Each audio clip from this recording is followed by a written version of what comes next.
Hi guys, I'm Emma and welcome to Art by Emma. So this week I've discovered a new YouTuber that I like watching, the Graveyard Loon. Hello Graveyard Loon. Love your stuff, love your style. Even though I'm a sparklehead, I do appreciate the evil side. So on his channel I've noticed that he's been making paper squishies, and I have never heard of a paper squishy before, but completely intrigued of how to do it, because painting a squishy, doing squishy makeovers, it's so time consuming because it's layers and layers of paint and waiting for that paint to dry. But this looked like something quick and easy and inexpensive to do, so I'm going to try my hand at making paper squishies this week. So let's get on with it, shall we? So I'm going to use a nice simple shape to work with, a circle. I should have maybe used a square or a rectangle, it might have been easier, but a circle is what I went for because it's what I had in mind to make a watermelon. So I'm just starting off with the green outer rind, and I'm going to put a lighter green inner rind and fill it all in with a nice watermelon pink. So I'm working with my lovely Posca pens again this week. I thought about using pencil crayons or coloured pencils, but I wanted nice bold bright colours, so paint was the way to go. And then I thought about using my Arteza acrylic paints, but I was far too impatient with this project. I wanted it done, I wanted it dried, and I wanted to make the paper squishy. I was very intrigued with how it was going to turn out. So working with the Posca paint markers is great. So you get nice bold colours, like I say, it dries quickly, you get lovely quick results. But on this paper I'm using, it's just some normal printer paper. It's pilling on the paper, and I'm ending up with some little knobbles and bobbles on it, but it doesn't ruin the effect in the end, it's just annoying. So that's the front of my watermelon finished, all the innards as it were, and now here's me working on the back. So I didn't bore you with me colouring it in, it was just colouring it in green. And I'm adding some lovely seeds to the watermelon innards, just to show you that it really is a watermelon. And on the back I'm adding this darker green striping, just to indicate that it's a watermelon. So with the front and back, all the innards and outards completed, now it's time to move on and cut them out. Now this might have been my first mistake with this particular squishy, because I had a bit of trouble with the packaging tape, as you will find out a little bit further on.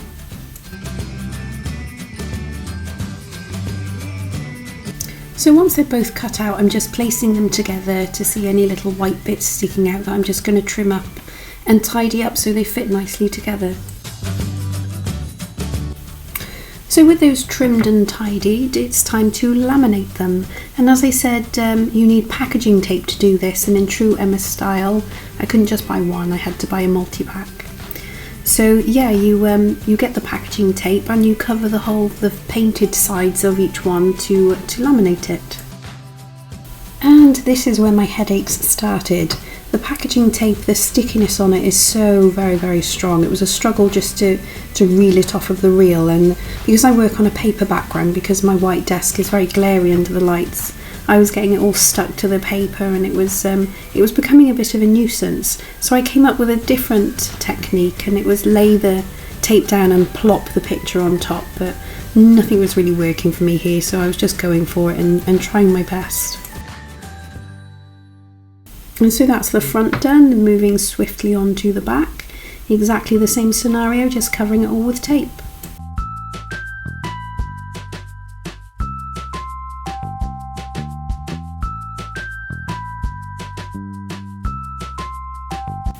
And voila, there's both sides laminated. So the next step is to seal all the edges up, and just leaving a small opening for the stuffing to go into. And moving on to the stuffing. Now this stuff is lush, it's so soft and fluffy. My sister-in-law Mandy has had a huge black bag full of this. I don't know why, I didn't ask any questions, but she kindly let me have it, so thank you Mandy. So we're going to start stuffing our paper squishy with all this lovely stuffing, wadding, and when it's all stuffed we'll just seal up that opening.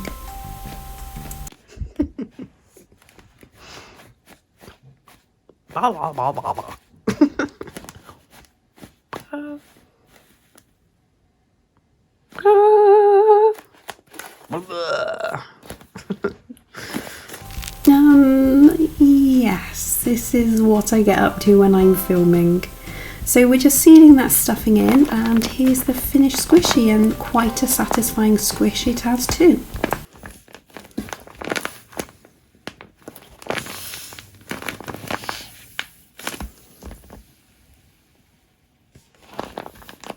And moving swiftly on to my second paper squishy. So again, I'm going for a circle shape, using a guide to draw my circle because I'm not really very good at drawing circles. And I was thinking of an animal that I could create that would fit inside a circle shape, and I came up with a sloth. So I'm just drawing out a very simple sloth face on my paper and using my lovely Poscas to fill this in with colour. And again, as much as I love my beautiful Poscas, this paper is just not liking the Poscas, and it's pilling. It's not the fault of the paint pens at all, it's just my choice of paper. So I'm going for a dark brown, a beige and grey colouring for my little sloth, who I haven't found a name for yet. So if you think of a name for my little sloth, please mention in the comments below.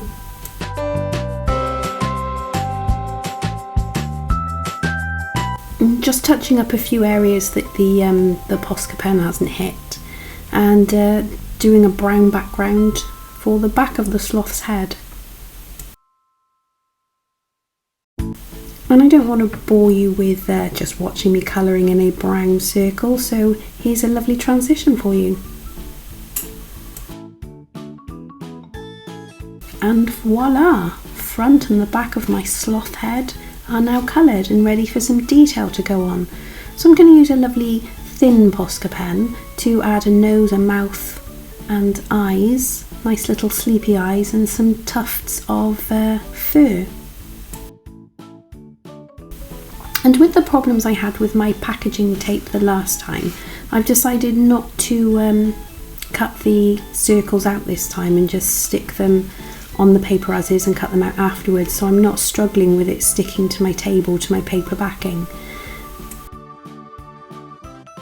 And this seems to be working much more effectively this time, so when I make paper squishes again, this will definitely be the technique that I use.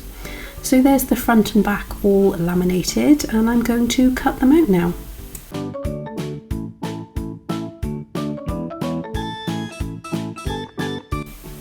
So there's his lovely cute sleepy face all cut out, and now to cut out the back, and voila, both sides are cut out, ready to be stuck together, ready for packing.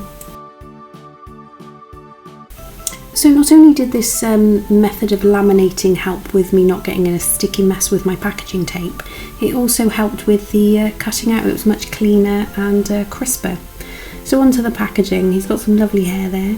I've left a little opening, and I'm going to put a little bit more stuffing into this one, just to see if I can get a better squish out of it. And my little paper squishy sloth is all stuffed and having that little opening sealed up. And let's see what sort of squish we get out of him.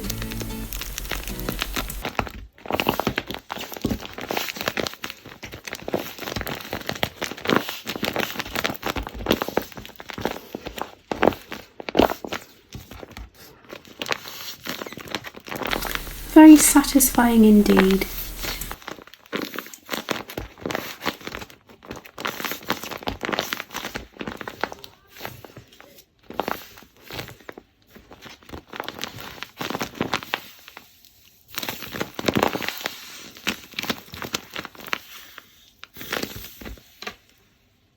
So that was interesting.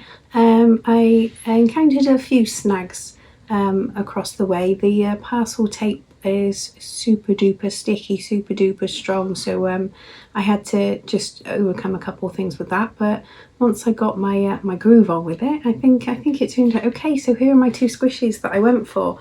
I went for simple shapes, so I went for a circle, and to see what sort of things I could make in a circle, and the first thing that sprung to mind was a watermelon. So this is my watermelon squishy, front and back. got quite a nice little squish to it really. I think in this one I could have done with a little bit more padding in there, but as a first attempt, yeah, I'm quite pleased with it. So then I wanted to do an animal, and I couldn't think of any animals without protruding ears or anything to take away from that circle shape, so I decided on a sloth squishy, because it's the only one that didn't really have any distinguishable sticky out ears or protrusions anywhere. So this is my little my sloth squishy with upside down fur on the back, because their hair does seem to go in an upside down fashion. It does look like brown grass, but yeah, I'm quite pleased with him, and he's got an even nicer squish to him because I put loads and loads of stuffing in this one. So yeah, I enjoyed that. Please try this at home. It's so simple and easy to do, and you get some really good results from it. So thank you, Graveyard Loon, for giving me the idea for paper squishies. I so hope you enjoyed my video this week. If you have enjoyed my video this week, give me a thumbs up. If you enjoy my videos, subscribe to my channel, press that notification bell so you never miss a video. Videos come out every Friday, and I'll see you next week. Thank you so much for watching. Goodbye. Watermelon sugar high, watermelon sugar high.